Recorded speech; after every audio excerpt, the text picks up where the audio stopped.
Andrew, so Tillerson once again talking tough on Iran. Are the Europeans going to listen?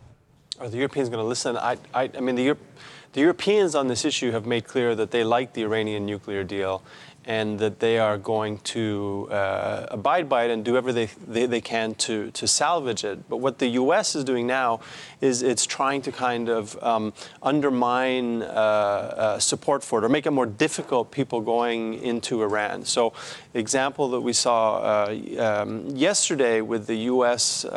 Decision to target the IRGC is that if you were thinking of going into Iran or if you had plans to go into Iran, you may now get cold feet. It's a minefield in terms of, will you be hit by U.S. sanctions?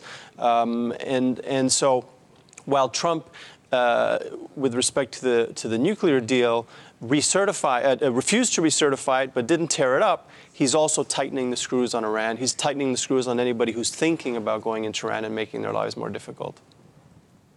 Andrew, though, Tillerson has hit a roadblock, essentially, regarding the Qatar standoff. So how effective can he really be here?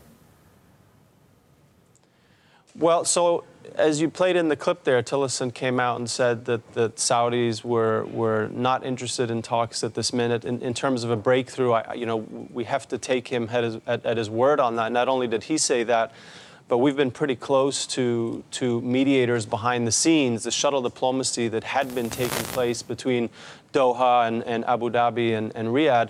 And that's just not taking place. There are no behind-the-scenes lines of communication. And if you don't take Tillerson's word for it or mine, you can see that in the stock market. It's going nowhere. I don't think that investors are expecting a breakthrough. And that's a big problem for the U.S. because, while they initially were with Saudi on this and it kind of egged them on to try and isolate Qatar, they're now taking a more conciliatory approach, and they're trying to get the sides to engage. Nobody's listening to them. Pandora's box has been opened, and I think you saw some frustration from Tillerson there. He's calling for talks, and nobody's buying in.